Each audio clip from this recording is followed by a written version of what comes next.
Elevator going up.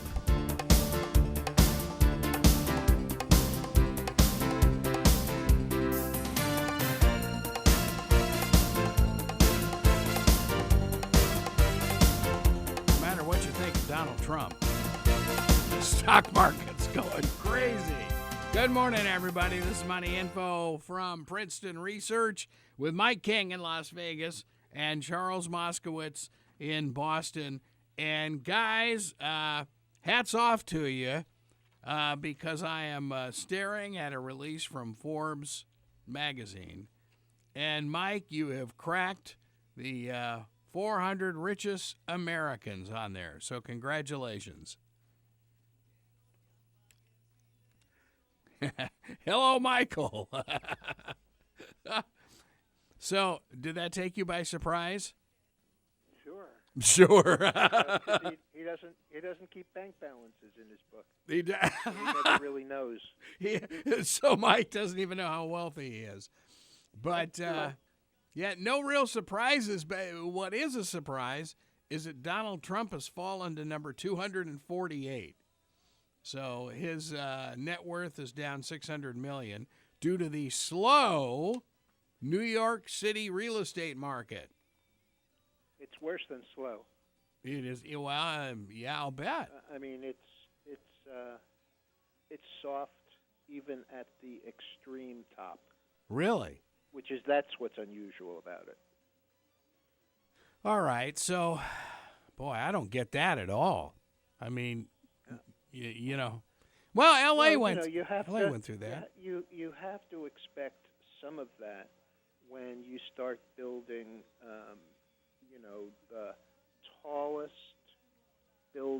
The tallest residential building in Manhattan, and you're talking about absurd pricing.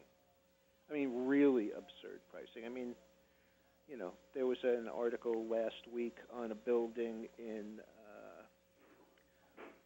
The building was in Switzerland. I just can't remember whether it was Geneva or somewhere else, but it was overlooking, a lake, which up there is beautiful. I mean, Switzerland is kind of like San Francisco in that, in a lot of places, the mountains come right down to the lake. Yep. And so it's a very stark-looking thing. I mean, I always loved that about San Francisco, but I think that the condo was $85 million.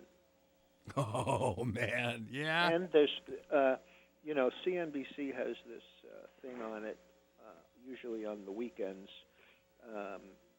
sort of the old, I can't even remember the guy's name, Rich and Famous. What was his name, Greg? Oh, yeah. You know who I'm talking about. Yes, I do know who you're talking about, yeah. Okay, and there's somebody building an 80,000 square foot home on one of the most expensive pieces of property. And my recollection is that there were, 3 pools and et cetera. But, and its own theater, and of course it's 4-lane bowling alley and everything else that you can imagine. And they were talking about it being, $500 million. Wow. I mean, that's basically the size of a boutique hotel. I was going to say. Yes. Yes. But the difference is that it's not in a city. It's overlooking L.A. I think it might be at the top of one of the canyons near Malibu. Oh, boy. Well, good luck. That'll burn down soon. But, I mean, you have to think that the market's a little overheated when a guy buys his next-door neighbor's home, allows him to live in it till he dies, and then considers it a teardown. Yes. Well, hey, congratulations to 2 sports owners in Florida. Mickey Arison, who obviously is Carnival Cruises, who owns the Miami Heat, He is coming in at number 50 on the Forbes list at $94 billion. And Shahid Khan, who is a wonderful guy, the owner of the Jacksonville Jaguars, he came in number 72 on the Forbes list at a mere $71 billion. And, Charles, have you ever, you or Mike ever driven like an SUV? Yeah. Okay. So you know that bumper in the back? That kind of a unique bumper in the back? That is Shahid Khan. And he builds them for everybody. So it's like that's how he made his money with this unique. Nothing wrong with that. No. I mean it's truly amazing. So well, let me give you another example of something like that. Viacom. Yeah. Which before was Paramount, which before that was owned by Gulf and Western. That's a name that probably anybody under 50 has no idea who we're talking about. I was going to say, you're going back decades, my friend. Yeah. That company was actually a company called Michigan Bumper when Charles Bluedorn bought it as a vehicle for, you have to take the law of big numbers into effect. But he started that company with roughly $5 million. God, oh, and man. Now what's left of it, and a bunch of stuff was sold, but what's left of it is Viacom. Wow. Well, now that was a real build. Yeah. There is some shocking stuff. Now, this came out of a media publication that it's kind of like an inside media thing that supposedly, allegedly, I'm going to qualify this all the way around, Disney is exploring the possibility of scrapping ABC as a network and selling it off to either CBS or Fox, and that ESPN may be purchased by Netflix. And it's like, what? Man, I'll tell you, that the whole media world would be turned upside down if one of your original big threes goes out. Okay, and speaking of Netflix... Oh, no. Yes? No, they had earnings yesterday. Oh, okay. The earnings were a beat on both top and bottom line. The stock was trading around 202, which was up $4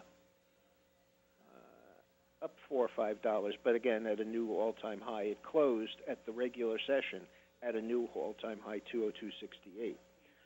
But after the conference call, and by the way, they were projected to add 5 million new subscribers, and they had 5.3 million new subscribers. Okay. And the stock traded up to about 210. It was lower this morning. It's 202 now. Right. It is 202 now, which is about unchanged. But this morning it traded all the way down to 197. So it's already bounced a bit after the press releases and the conference calls and et cetera.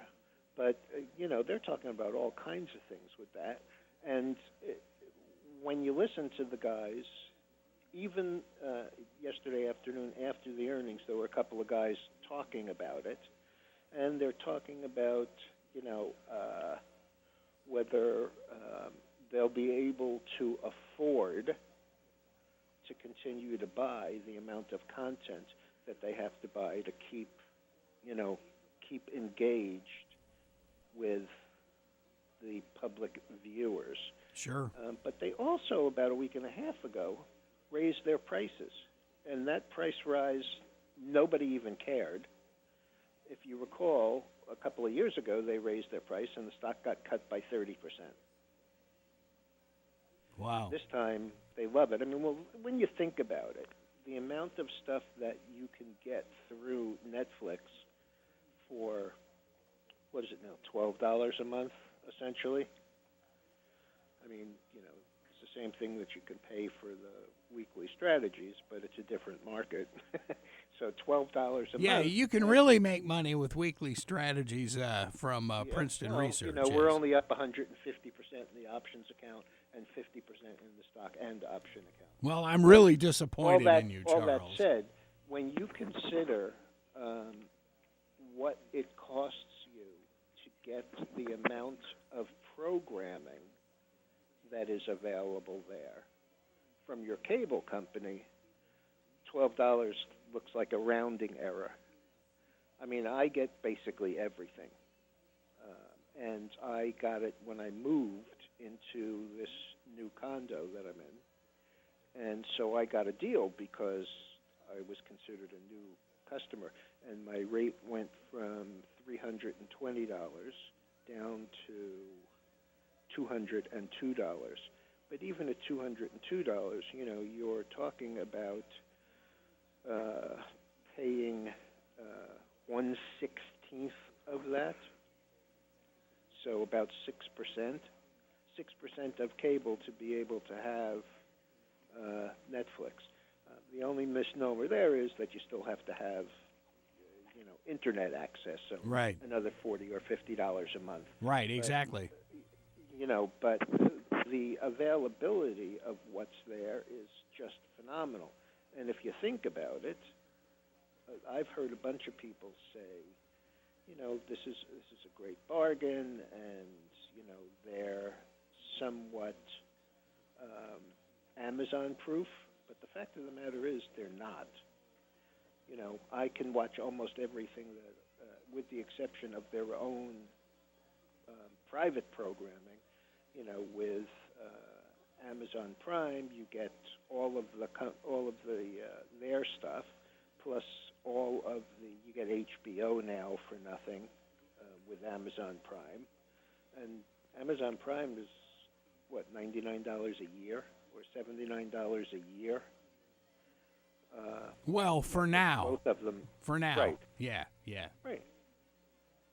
Yeah. I mean, it wouldn't matter to me if they raised it 30% to $120, because at my house there's a box here every day or two, and so just the savings on shipping is more than enough to justify it for me. Wow. Yeah, that's truly amazing. Well, it's funny, guys. I was flipping through some really awful football on Sunday.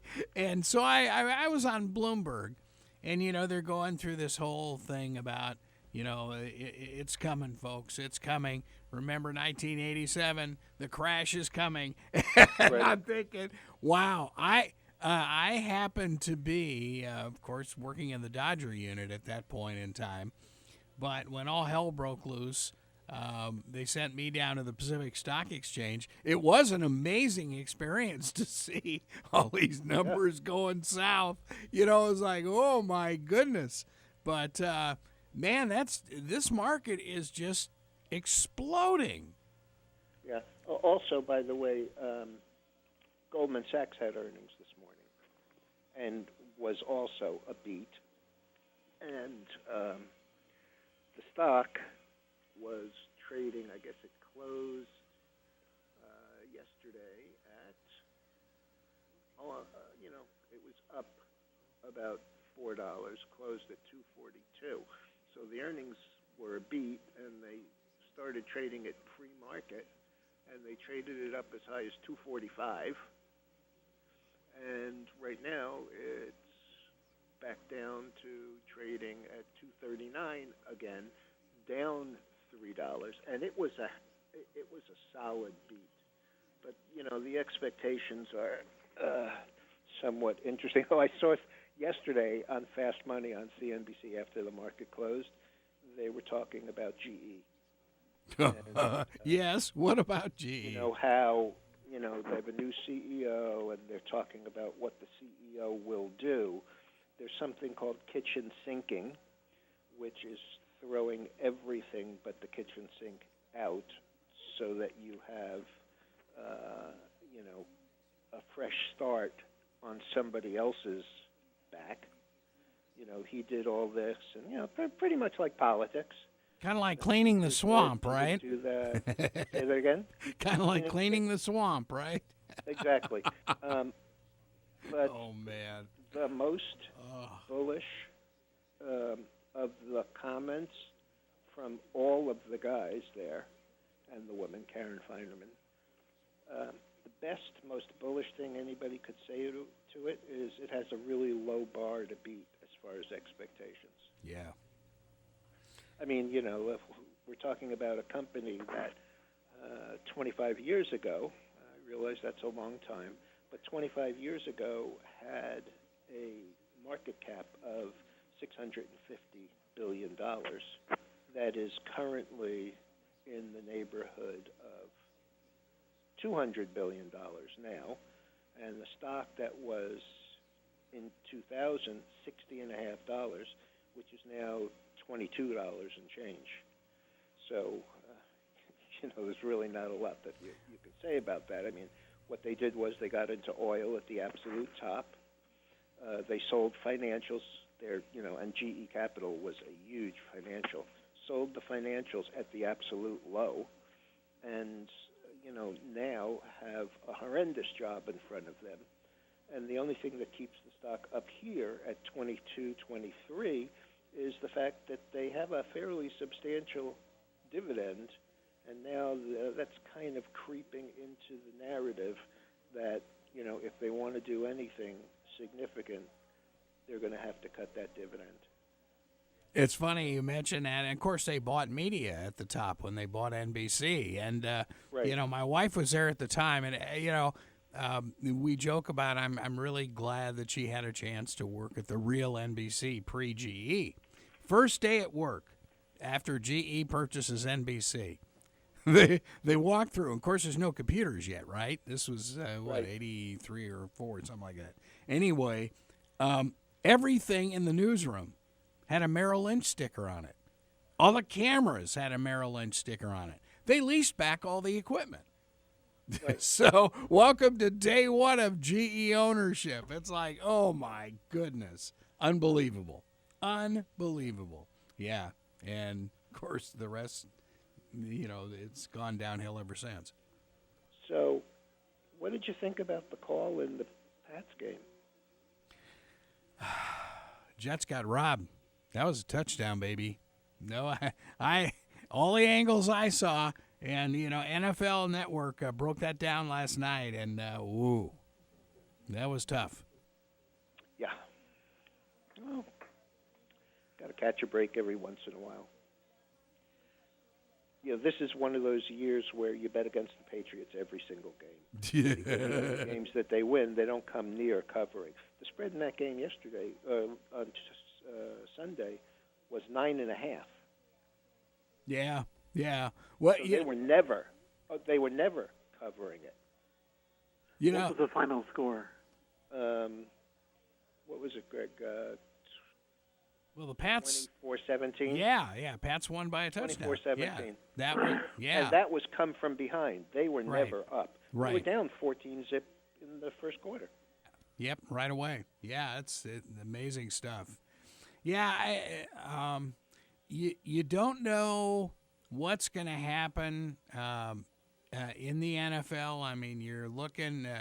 Of course, Jacksonville has had a problem attendance-wise for a long time, but man, you look around that stadium on Sunday, and I was looking at they happened to televise the game here in South Florida, and man, that stadium was empty. And these guys are billionaires, but it's like, how long do you move? And there was. Well, they all have that. They all have the same attitude about it as stock market people have about, buy it here and sell it to somebody higher. And when you look at the valuations and NFL teams, it's unbelievable. I mean, I think number one is Dallas at 4 point something billion, and the Patriots are right behind it at second or third. Sure. Around $3 billion. I mean, you're talking about guys, especially the guys like, like the Crafts up here, and then down in Dallas, you're talking about long-term owners who paid hundreds of millions for him. Billions wasn't even an option. Right. I mean, billions was an absurdity back then. And these guys have, they're really in it. You think about it, you hear about all these guys who are getting, well, this guy's getting $60 million over 3 years, and it's not an apt comparison when you consider what they put, the way that they put spectators in the seats just to come and see him. I mean, I would go to a Giants game to see, when he wasn't injured, to see Odell Beckham. And you think about it, they consider everything from parking to hospitality, food. I mean, an NFL franchise is a conglomerate. Oh, sure. And now, by the way, hats off to Tracy Ringlesby. He's one of the great baseball writers in the United States. Came up with his plan for Major League Baseball, and it really is good. Basically, just tear apart both leagues, make everything geographical, put a new team in Montreal, put another new team, and they've got prospective owners for all this stuff in Portland, which is where there were rumors where the Tampa was going to be going. They were dangling that over the St. Pete people.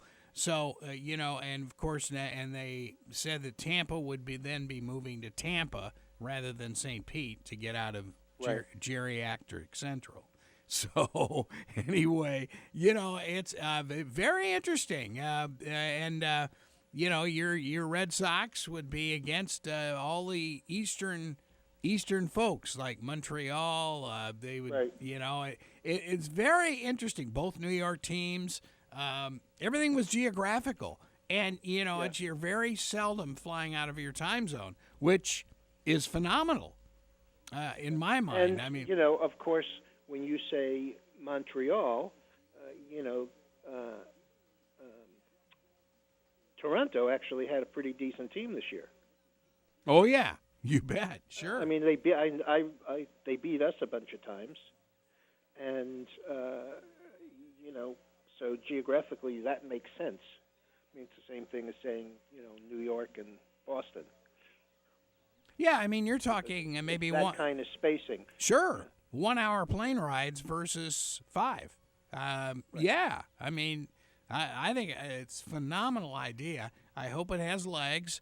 Of course, the baseball owners will be meeting soon. We've got the new ownership down here in Miami. Of course, Derek Jeter's in his name's there, but he only owns 2%. Whoever the Sherman guy is, he's some big New York developer apparently. He's the big money guy. So obviously they felt something was worth it in Miami.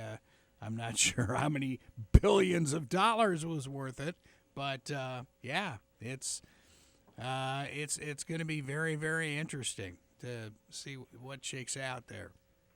By the way, speaking of competition, there's a stock that I mentioned in the note last night called Transcendix. Who? And the stock, exactly.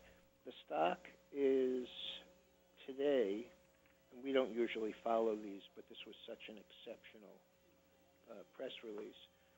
Transgenics, I'm trying to think now. I just saw it go by on the tape. Today it's $4.15, up $1.39, and yesterday it was $3.02, up 133%. And usually there's something a little scammy about it, but this is one I'm going to have to follow because the reason that the stock was up, the news for the release was that the FDA favorably ruled in their favor. Let me just see what I said. Yeah, FDA clearance of a new robotic surgery machine. And Ooh. if you think about Let's it, welcome Terry Howlett. that took the company. Hi, Mike.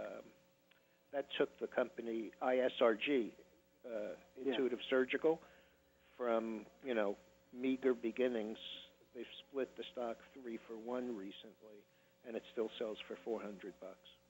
Wow. So that's kind of interesting. $4.29 up $1.48. Very good. Whoa, man. That's interesting, Charles. Well, now, Mike, is Terry Howlett on the phone, or is this a robot? Yes, he is ready. This is a robot, or is it really Terry? This is the real man. This is no robot. Hi, guys. Where are you calling morning. from? Adak, Alaska? Downtown Las Vegas. I'm in a casino. Just wait. You're in a casino. It's early here. It's only 7:30 too. Yeah, and you're at poker table number what? Yeah, first one. I'm the only one now.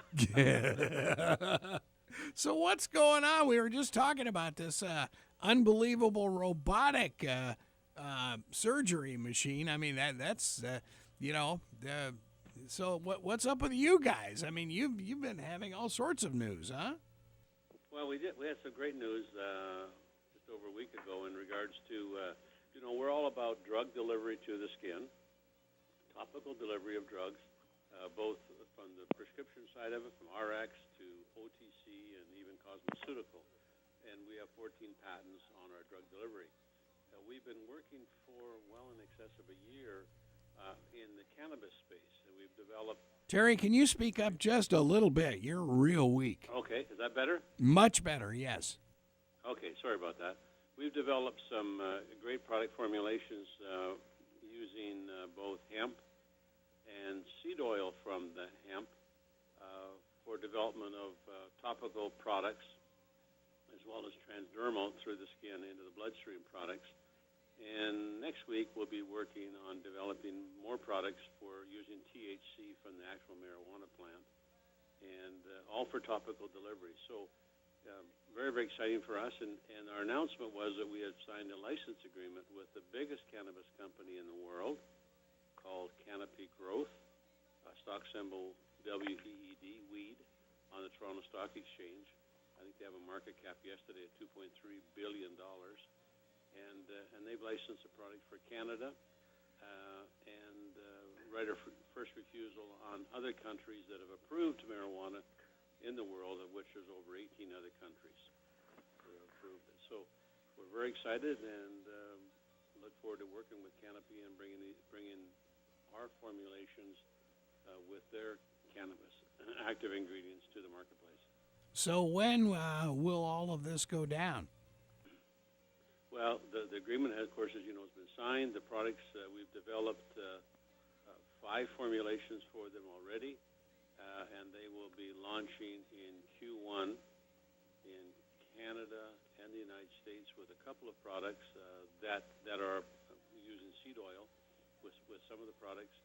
And then we're also working, then, as I mentioned, THC. So in Q3, July of next year, Canada has approved recreational marijuana, and we've developed some products for that space too for topical, although medical is approved in Canada as well. So Q1 will start sales in Canada. Yeah. So Canada is going recreational marijuana through the whole country next year? Yeah, on July 1st of next year. Yeah. Really? Wow. Yes. That's why Canadians are so happy. It's certainly not the dollar. They might have to wait till July to get really happy, though. But, yeah, so medical marijuana is approved in Canada, and as I said, 18 19 other countries have approved it. And so Canopy is a major player in the world because anywhere where it is legally approved, for instance, Germany or Australia, Canopy already have a foothold in the fact they've made investments in companies in those countries, so that it will be an easy way for us and for our licensee for Canopy to take these formulations into those other countries as well. So we're looking forward to global sales of our products very, very quickly. That's amazing. Good for you. It's a field that is just going to explode over the next decade. It just is. Oh, it is. Yeah. Absolutely. And you've got the right delivery system.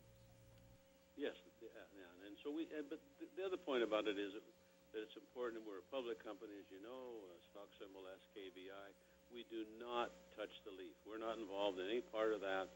We made the formulations. We licensed the formulation. Here's how you make it, and you buy the polymers from us. About 8% of any final formulation is our delivery system. You need that to make the product.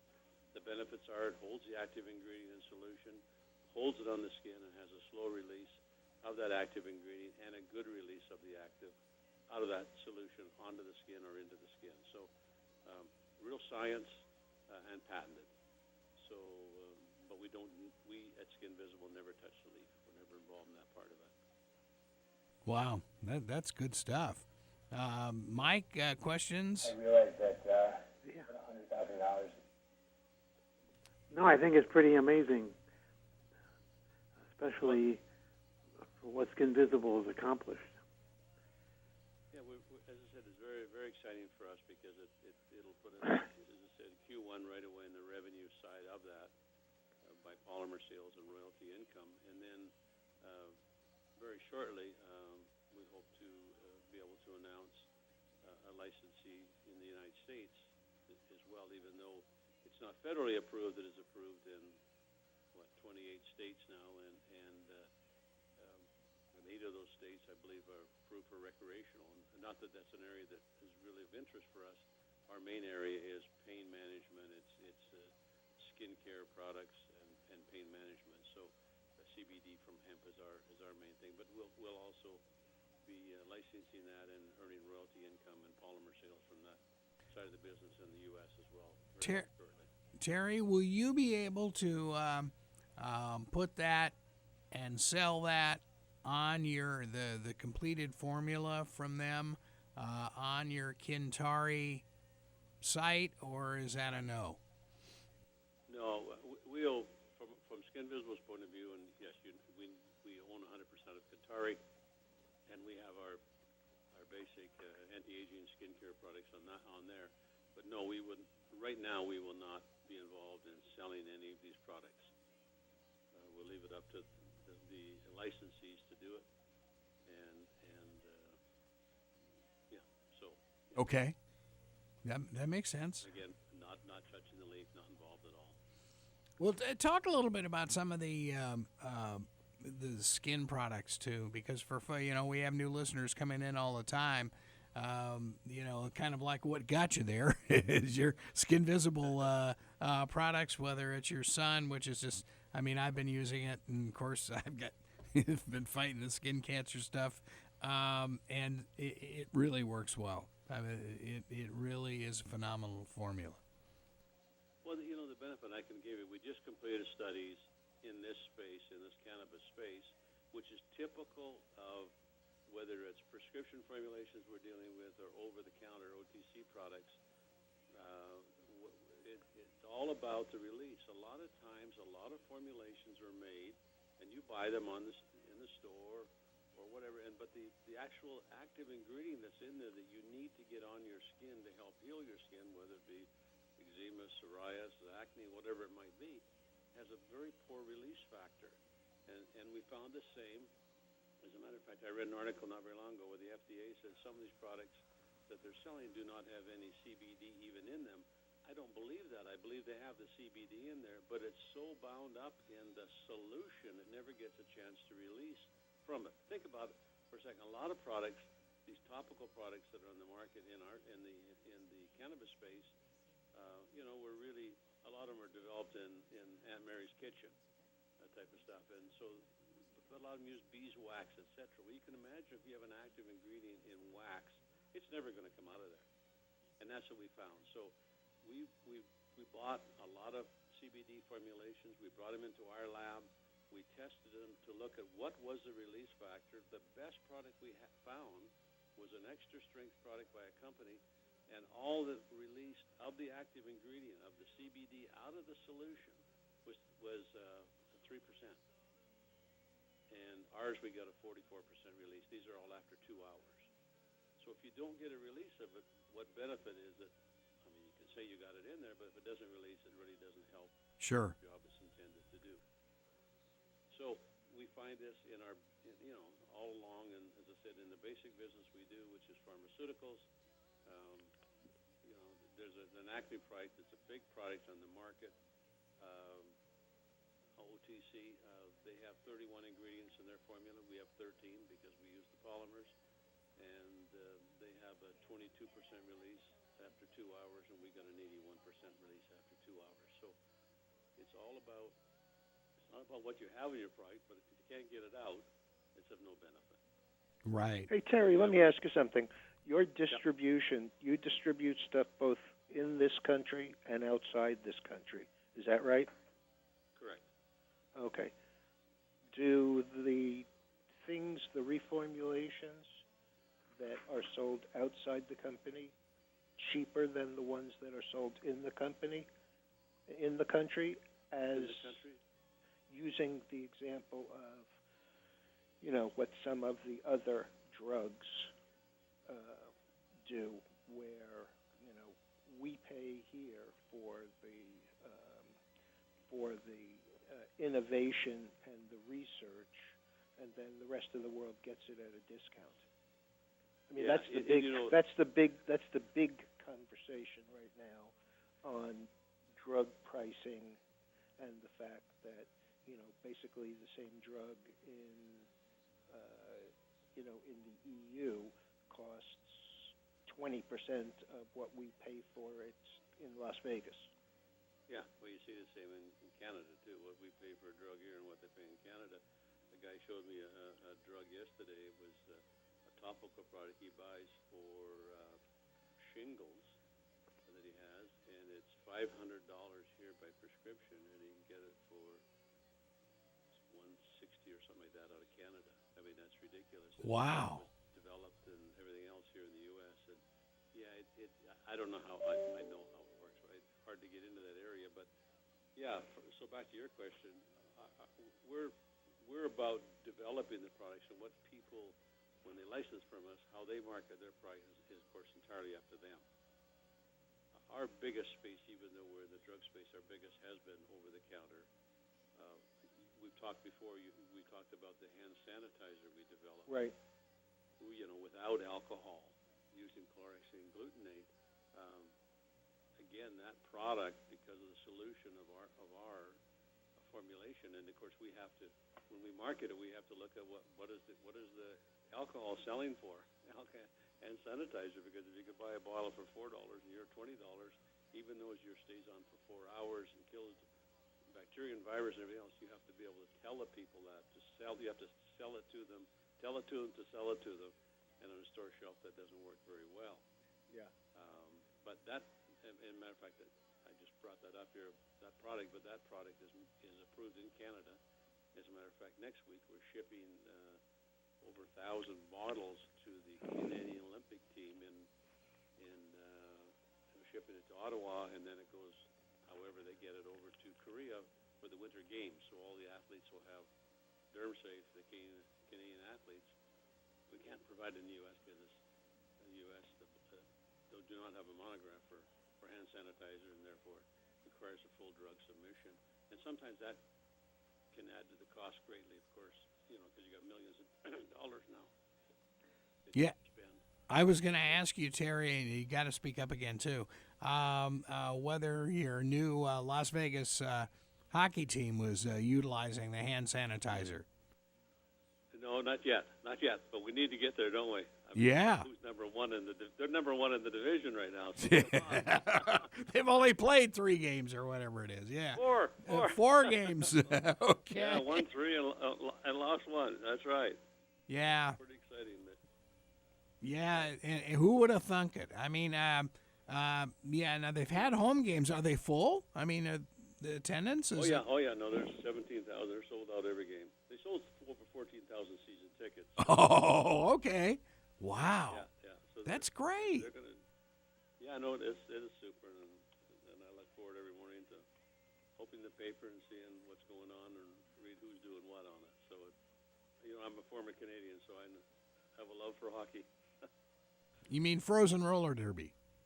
No, I'm just. Yeah. Oh yeah.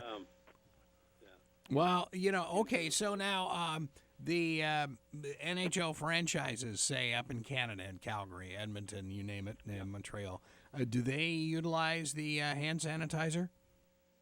They haven't. We've had an interest by 3 of them, I think, for the product.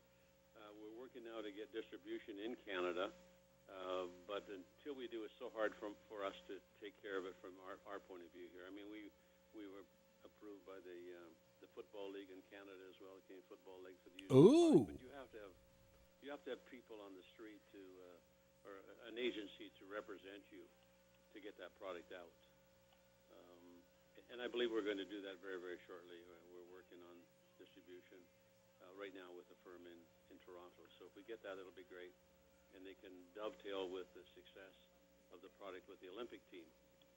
Because, that's a pretty big thing for us. It costs us any money. Endorsement. I mean, we just got a great endorsement from them for the product because the athletes, they do not want to get sick when you got 4 years of all that toil behind you to get there. The last thing you want to do is come down with a flu. Sure. And again, for some of our new listeners, tell us a little bit about the hand sanitizer, because it is different from a lot of the hand sanitizers that we have in our ERs around the United States. Yeah, By the way, Greg, let me just interrupt for one quick second. Go ahead, Charles. We just bought some SCO, which is the inverse oil ETF, at 32.96, I think was the number, because the oil is beginning to falter a little, the same place that it falters all the other times at 52.5, 53. So I just want people to be aware of that. Ooh, okay. Yeah, good call. All right, Terry, tell us a little bit more about the hand sanitizer. Okay, so the hand sanitizer, typically when you think of the hand sanitizers, we all think of the alcohol. Right. Alcohol is great because you put it on and it kills most germs that are on your hands immediately. However, there is no long-term effect. So as soon as you grab the doorknob, sit down at the poker table, touch the chips, whatever it might be in life, shake somebody's hand, if they've got germs on that hard surface you touched or on that hand, now you got it back again. Well, what do you got to do? Wash your hands again or use alcohol sanitizer? You'd be doing that all day long as life goes on. But that's really what happens today with the alcohol hand sanitizer.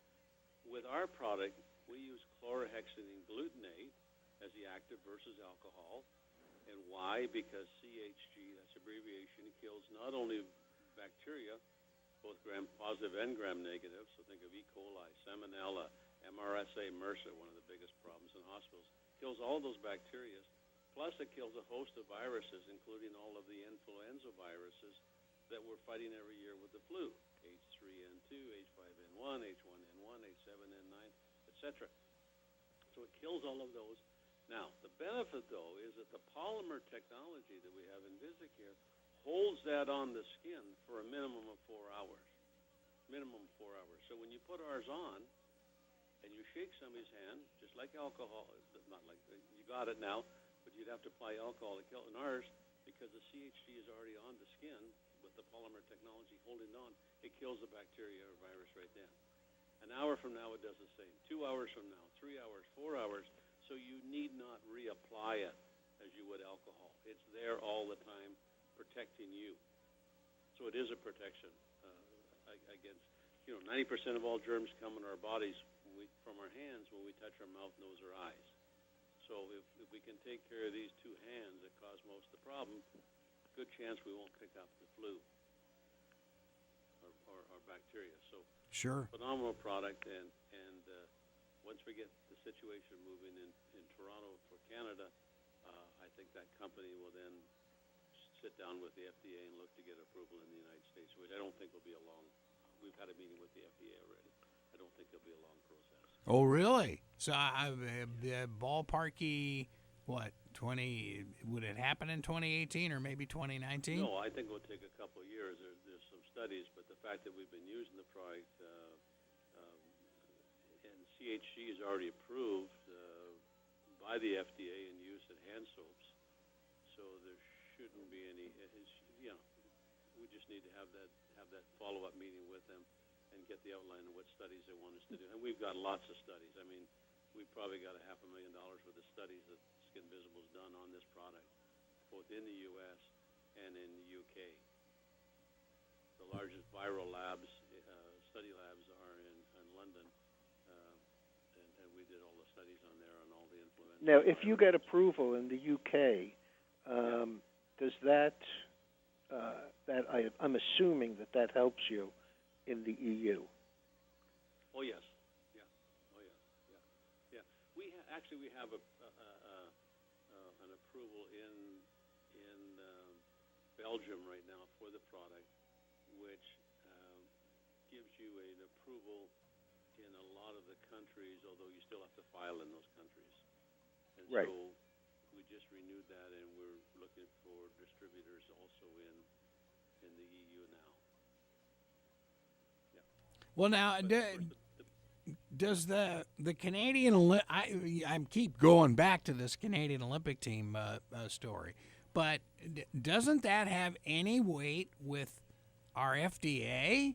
That if the Canadian Olympic team has got faith in this, I mean, doesn't that have any weight at all? No. Okay. Common sense says if the Canadian Health Canada have approved it, because it's all rules and regulations. In all fairness to the FDA, there's a regulation.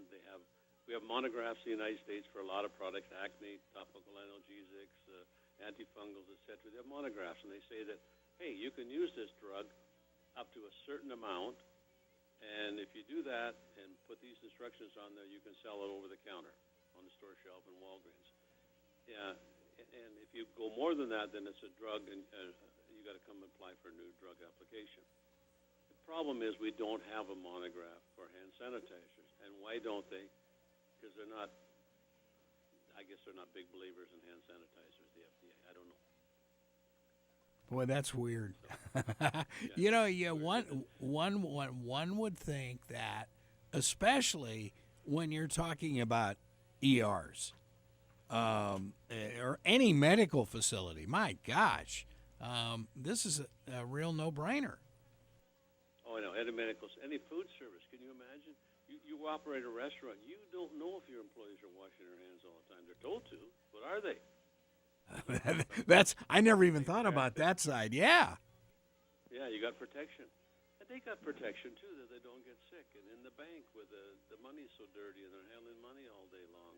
Every bank teller you go in has got a bottle of alcohol hand sanitizer sitting right there. And they're continually applying it, yeah.